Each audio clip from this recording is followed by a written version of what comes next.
There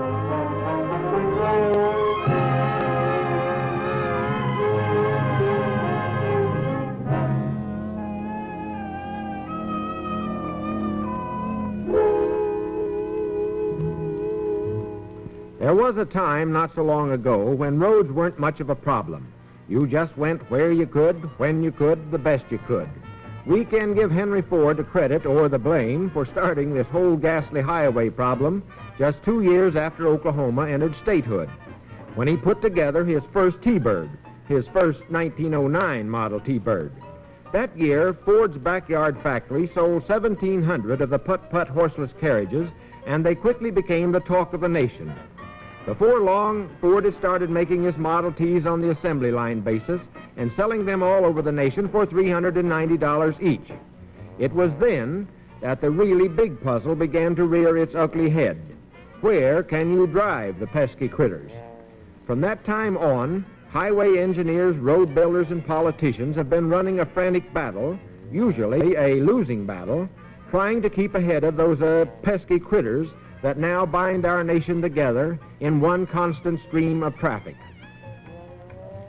Immediately after World War II, there were 17 million automobiles on the nation's highways and roads, and the number has been increasing at the rate of 6 million a year, until we now have about 130 million cars about to choke us to death on our inadequate roads. Our millions of trucks and buses will soon finish the job unless we begin very soon to win a few of these battles of the highways, a war here in Oklahoma that presently finds us 20 years behind the battle line. There's an old nursery rhyme that might adequately describe our present highway, road, and street problem. There was an old woman who lived in a shoe. She had so many children she didn't know what to do. Today, Oklahoma has so many road problems she hardly knows what to do. And sometimes it all looks rather hopeless. For example, during the fiscal year 1966, the State Highway Commission has budgeted not more money, but at least $10 million less money than they have been spending at the present time. At the recent dedication of the Jim Cook Highway, State Road number 9 at Wilburton, State Highway Director Frank Lyons summed up the multiplex highway problem this way. I don't know what the why is, and I don't know exactly how. I do feel that on the road situation, perhaps on the teacher situation too, that it appears at times hopeless to all of us. But it isn't. You can look around here today in country like this. We can stand up on the back of a truck and ask you for your patience as we spout off. There must be a way to work this stuff out. The question is, do the people of Oklahoma really want better roads, highways, and streets? We keep complaining about bad roads, bad city streets, bad highways. We ask, we demand, why don't the legislature, the governor, our county commissioners, the mayor, the city manager, why don't they give us better roads and streets? Here's Frank Lyons' blunt answer to this. And we appreciate that very much. No public official gives anything.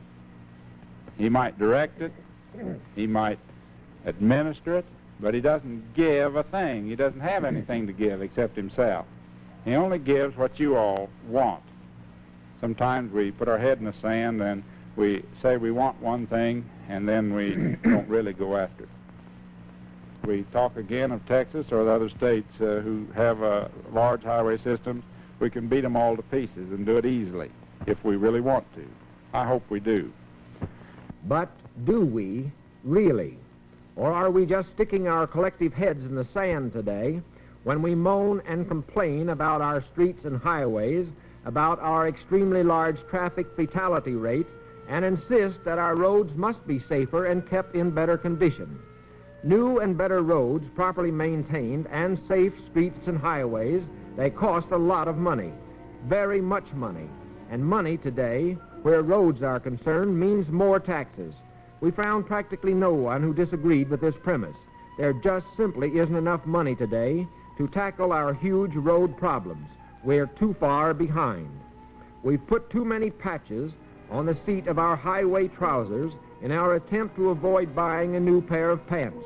So the question remains, Are we ready now to go after an improved road program? Is our desire strong enough to make us reach for our tax billfold? We talked with Clarence Redden out at Cheyenne in the western part of the state in Roger Mills County. Clarence is president of the County Commissioners Association of Oklahoma and, as such, keeps a pretty close touch on the pulse of the people's thinking. Clarence told us this concerning new taxes for the road program. Well, I'm not sure that they're ready to accept any tax increase, is my opinion. We have about all the gasoline tax that, in my opinion, that we can stand in this state in comparison with states around us. Most persons from the general public with whom we talked during the preparation of this program told us approximately the same thing. Many added that they were so confused about the entire road program that they didn't know what to vote for anyway. But they aren't alone in their confusion. So are many of our government officials. There's so much divided responsibility and authority today on who is supposed to do what and who is doing what and who's spending how much on what and where does he get the money, that like the old woman who lived in the shoe, neither the state, county, nor city sometimes knows quite what to do.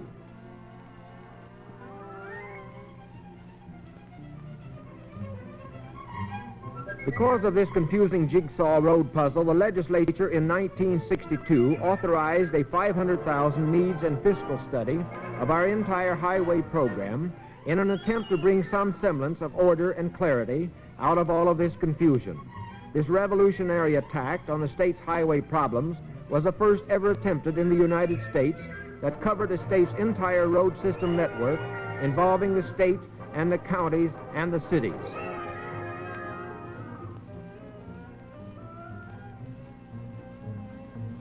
Representative Bill Skeeth of McAllister, chairman of the Legislative Council's Committee on Roads and Highways, summed up the findings of the study this way.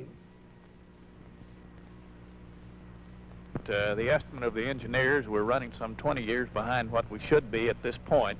And the thing that was mostly uncovered that was so astonishing, I'm sure, to all the citizenry in the cost of catching up, some $5 billion plus, will be that if we do not begin to make gains at the present time, there's no question but what we'll continue to fall further and further behind, and that figure will just gain. For the story of the state legislature's needs and fiscal study, here is Ward Andrews. The highway study started 16 months ago. The needs section of the report was conducted by the firm of Roy Jorgensen and Associates of Maryland, while the fiscal study was made by Wilbur Smith and Associates of Connecticut. Out-of-state firms were employed by the Legislative Committee, so there could be no accusation of bias. We caught up with Donald Park of the Jorgensen Company while he was on a road inspection tour near Lawton. We asked Mr. Park just how much it would cost each year if we attempted to bring our entire highway and road system up to adequate rating during the next 18 years.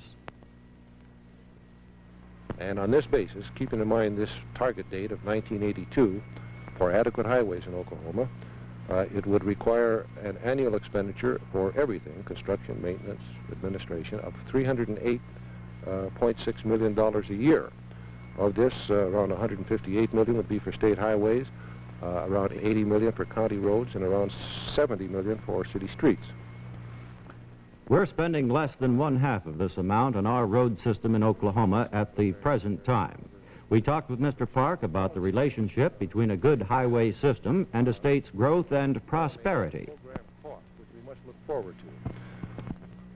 In your experience, Don, does an adequate highway system have much effect on a state's growth and prosperity? I think it's generally conceded that this is true. Industry, I think, is certainly reliable upon good, efficient highway transportation. Certainly tourism is attracted by good highways. This undoubtedly is important. We asked Charles Monroe, acting director of the State Planning and Resources Board from Perry, if he thought the recent improvement in the state park roads had helped the tourism business in Oklahoma. I think very definitely. For instance, Fort Cobb, one of our newest parks on Fort Cobb Reservoir, has enjoyed tremendous usage, nearly doubling attendance this year, and I think it's a lot of that is attributable to the roads that we got built within the park in the past year. County Commissioner President Clarence Redden at Cheyenne agreed that good roads did indeed help the tourist industry and all industry. He pointed out that improved roads helped bring 1,000 out-of-state fishermen last summer to the many lakes in Roger Mills County where he resides. Mr. Redden had a word of caution, however, about Oklahoma becoming so concerned with new industry and roads related to it that she might forget her #1 basic industry, agriculture. Good farm-to-market roads, Mr. Redden pointed out, are a must if agriculture is to keep pace with the fast-moving modern world. In his own county, for example, is one of the top 2 dairy-producing counties in the state. Milk is a product that demands rapid transportation on good all-year-around roads. Mr. Redden put it this way. The basic industry in this state is agriculture. I think we need to first help look after what we already have. And then, with the cooperation of the rural people and the metropolitan area, all working together, we'll be able to bring industry into this state. And I don't think until we have that, stop this bickering over who shall get what and this and that we will ever be very successful in bringing the industry into this state. But with all of us working together, I think that we can fill this state with industry. Clarence, do you think there's too much bickering between state and county on this highway program? There has been way too much in years past. Now, while Mr. Lyons has been state highway director, the counties and the highway department are working together and cooperating in a nice manner, in my opinion. And they realize, and he realizes, that the counties in this state have a problem of having the money that they need to keep up the 83,000 miles of school bus and mail routes in this state. The legislative study has recommended that some 1,200 miles of state roads be turned back to the counties for maintenance and supervision. Most county commissioners with whom we talked took a dim view of this suggestion, adding that the state roads were in such poor state of repair the counties did not want them and could not afford to bring them up to adequate condition. Jimmy Weaver of Bristow, a county commissioner in Creek County, had this observation. Well, the state in some instance has done a remarkable job, but I still feel like that the big waste in government is in the state highway department, speaking frankly. Jimmy, how many miles of county roads do you have in your district in Creek County? Well, approximately 700. How many does the state have? In the entire county, they have approximately 300, give or take a little. What do you find about road construction as far as costs go in your county? Actually, many times we can go out and lay a stretch of blacktop road cheaper entirely on county funds than we could do if we had state and federal participation, because the cost is so high to come up to their standards on that. An opposite view was taken by newly elected Oklahoma County Commissioner J.P. Dick Richardson, formerly the Superintendent of Public Works in Oklahoma City. Dick, what's the biggest problem the counties face today in the maintenance and construction of their highway system? Well, Harlan, I think it's due to lack of funds, and these funds could be made available to the counties on their secondary road system if they would ask for it. It's there for asking, and they're not using it. Why are they not asking for it, Dick? Well, I don't think they want the state highway department to be part of their program. It's more or less, it might be a little selfish on the commissioner's part. They don't, their own little empire broken down. It was a relief, if somewhat of a shock, to hear there actually was some road money available, money that wasn't even being touched. Mr. Richardson had another suggestion to improve the state-county road problem. Dick, what relationship do you think should exist between the county and the state on this highway program? Well, I definitely feel that the state should be the coordinator of all the your counties and state highway systems. Dick, why do you feel it would be better to have the state supervise all the county roads? Well, the state have the highway engineering department already established, and I feel that we can come up with a much more efficient road program with the state being the coordinator of the road system. This suggestion of Mr. Richardson's, however, was put to a vote of the general public 4 years ago and was defeated by about 180,000 votes. The system of major trunk line highways proposed by the legislative study is already well underway. Heaviest traveled highway in Oklahoma is Old US 66 running east-west through Tulsa, Oklahoma City, and Elk City. This is now Interstate 44 from Oklahoma City east and Interstate 40 from Oklahoma City west. It's now about 95% completed. The second largest traffic carrier is the old north-south US 77 route, renamed Interstate 35, now 70% completed. Number 3 in terms of travel is US 81 from Kansas through Enid and Chickasha and into Texas. Number 4 is US 69 through Muskogee and McAllister and into Texas via Durant. Number 5 is a zigzag route from Oklahoma City east to Fort Smith, Arkansas, which when completed will be the eastern half of Interstate 40. In plotting the recommended trunk line system of state highways, the needs study began with the base of the present interstate highways, Interstates 40, 35, and 44, about 800 miles of roadways. To this base, they then added 1,800 miles of trunk line routes, about 500 miles of which will be designated as interstate highways, thus receiving 90-10 federal aid. When such a system becomes an actuality, no part of the state will be farther than 50 miles from a major trunk line highway. It's a dream, a blueprint, as Representative Skeeth said earlier, but it's a dream that must come true if Oklahoma is to keep on the shooting star she launched 15 years ago after losing population for 20 years. To show what should be done in the county range of responsibility, the needs study uses the Garfield County area as an example. This map shows the existing state highways used as a base for the needed program. To these highways would be added these county primary roads, sometimes referred to as farm-to-market roads. These would be Grade A, standard, hard-surfaced roadways.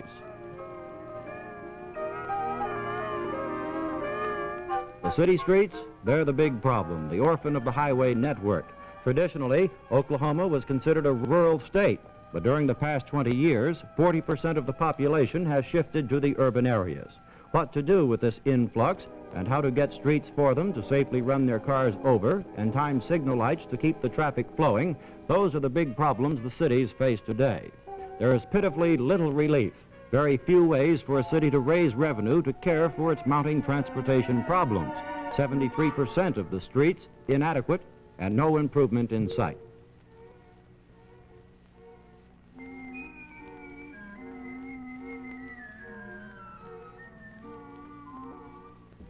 It's almost an impossible situation under present statutes for the cities having a population of 2,500 or more. The needs study, however, outlines what should be done. Here, Oklahoma City is used as an example to show needed arterial streets which would provide general citywide service. The same would apply to smaller cities. These arterial streets would lead to state highways, interstate highways, and freeways, as shown in this illustration. This plan would move city traffic quickly, efficiently, and safely, the requirement of any adequate road or highway. The problem is so big, the revenue so short, and we're so far behind that at times, as Frank Lyons said earlier, it looks like an impossible task to keep moving forward in the momentum we've built during the past 15 years. But no problem is ever solved by saying it's impossible, as Mr. Lyons said. There must be a way. To solve this problem, we must start somewhere. So let's take a look at where our most inadequate state highways are. The needs study points these out. In the worst condition of all are the roads in the Bartlesville-Ponca City area in Washington, Osage, Pawnee, Noble, and Kay counties.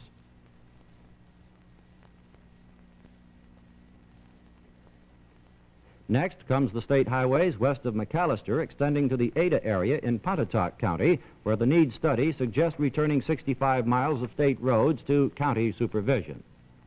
The third most inadequate road system is located northeast of Tulsa in the Grand Lake area in Delaware, Ottawa, Craig, and Mayes counties. And fourth is the road network in the area between Lawton and Chickasha in Caddo and Grady counties. If we make any real attempt just in these areas to start bringing our highway system up to adequate, it's going to take a lot more money than is now available. And Keith Cartwright, Executive Vice President of the Oklahoma Good Roads and Streets Association, spells out very plainly just what that means. The only way that you can get new money into the state coffers is by taxation. No matter what politician or what group tells you that we've got an easy way to get something for nothing, they're wrong. As I said a while ago, our overall increase in state government will not take care of the needs of the agencies that I'm sure is in need of money. For example, education, mental health, and roads and highways in this state. And what about our cities with 73% of their streets inadequate? How do they plan to start solving their problems? We got the answer from J.B. Davidson, City Manager of Ada and Vice President of the Oklahoma Municipal League, an organization of cities within the state. Well, there is two things. There's two bills that we're going to have introduced in this session of the legislature. One is giving the cities more of the actual gasoline and road user tax for maintenance of city streets. And of course the other bill is a bill giving the cities, the local government authority to levy city taxes in various areas. William E. Hedges, Director of Public Works in Oklahoma City, came to his present job a little over a year ago from Springfield, Missouri. Like Mr. Davidson, he too believes the cities face an impossible task in trying to improve their streets until they find some way of raising additional revenue. He had this to say about the causes of inadequate streets. I personally feel the main reason is that the cities lack adequate financing to do a proper job of construction and maintenance of their streets. In other words, there's just plain not enough money to do it properly. That's right. Will it improve much, do you think, until we have more money? I don't see how it can improve a great deal, no, until other funds are found in order to be able to do the work. James Koval is employed by the firm of Wilbur Smith and Associates in New Haven, Connecticut, the company doing the fiscal part of the highway needs study. Mr. Koval told us his company was recommending, as a method of raising new tax revenues for the streets and highways, $15 registration fees on cars and a similar $10 fee on trucks. This would be in addition to the car license tag fee, which does not go for the use of highways. They also suggest a 10% increase in commercial vehicle registration fees, a 1-cent gasoline tax increase, and an additional 2-cent tax on diesel and butane fuels. Then Mr. Koval told us how he thought the money should be distributed. Well, we're recommending to facilitate this dispersion of funds and also making sure they get where they ought to be, and a general fund be established at the state level which would receive all highway user taxes. And from this fund, we would get the distribution to each of the systems in the amount of 78% to the state highway system, 13% to the county, and 9% to the cities. We feel like these are the proper proportions for highway user revenues. Governor Henry Bellmon has made it very clear that he is against any tax increase. Instead, he has recommended a $300 million road bond issue and a series of new toll roads totaling 300 miles to help ease the highway problem. Here are his suggestions.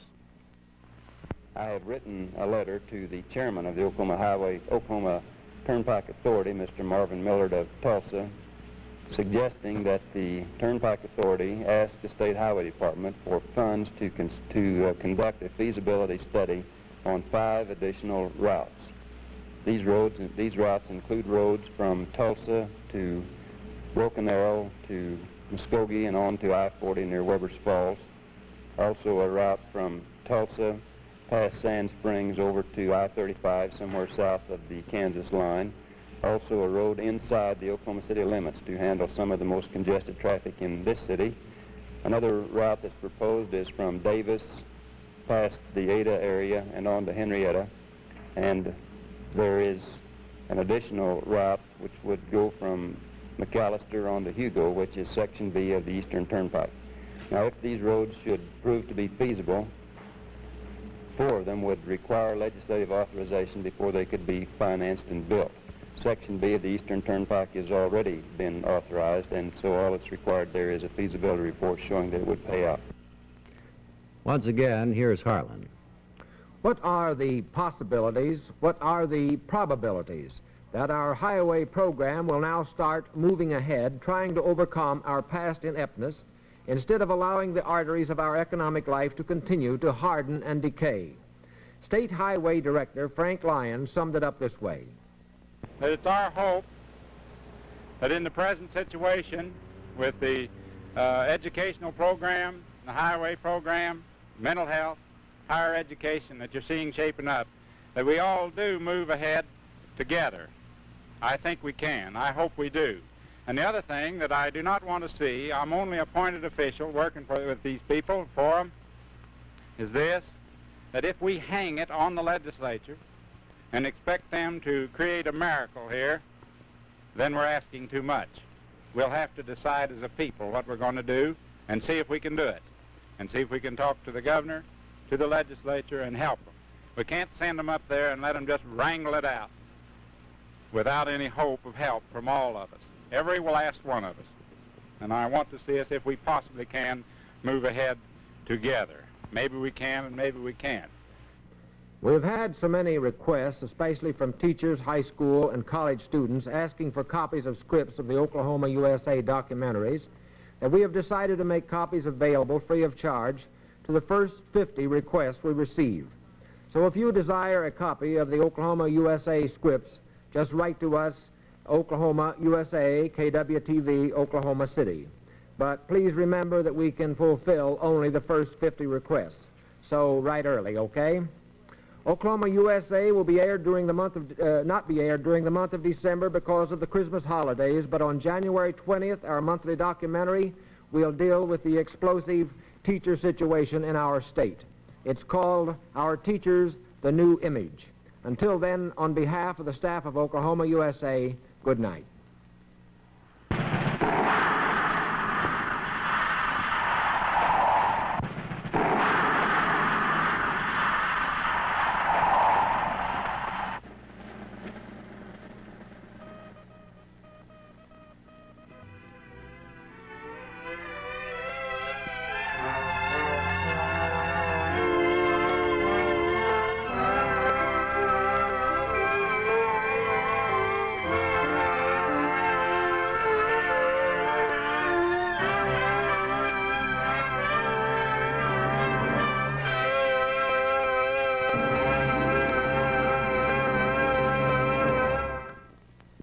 A war here in Oklahoma that presently finds us 20 years behind the battle line.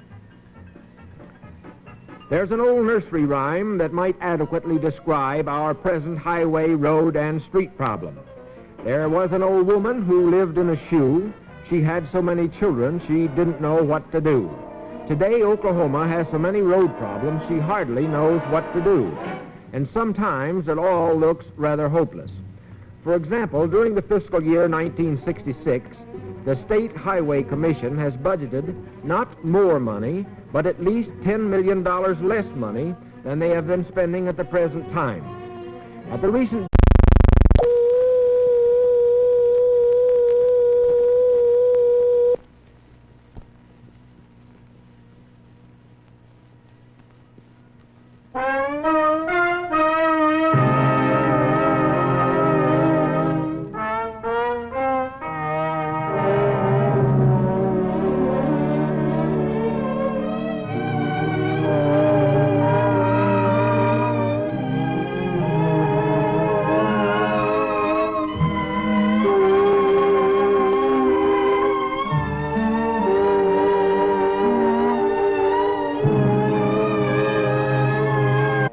From that time on, Highway engineers, road builders, and politicians have been running a frantic battle, usually a losing battle, trying to keep ahead of those pesky critters that now bind our nation together in one constant stream of traffic. Immediately after World War II, there were 17 million automobiles on the nation's highways and roads, and the number has been increasing at the rate of 6 million a year, until we now have about 130 million cars about to choke us to death on our inadequate roads. Our millions of trucks and buses will soon finish the job unless we begin very soon to win a few of these battles of the highways. You just went where you could, when you could, the best you could. We can give Henry Ford the credit or the blame for starting this whole ghastly highway problem just 2 years after Oklahoma entered statehood, when he put together his first T-Bird, his first 1909 model T-Bird. That year, Ford's backyard factory sold 1,700 of the putt-putt horseless carriages, and they quickly became the talk of the nation. Before long, Ford had started making his Model Ts on the assembly line basis and selling them all over the nation for $390 each. It was then that the really big puzzle began to rear its ugly head. Where can you drive the pesky critters?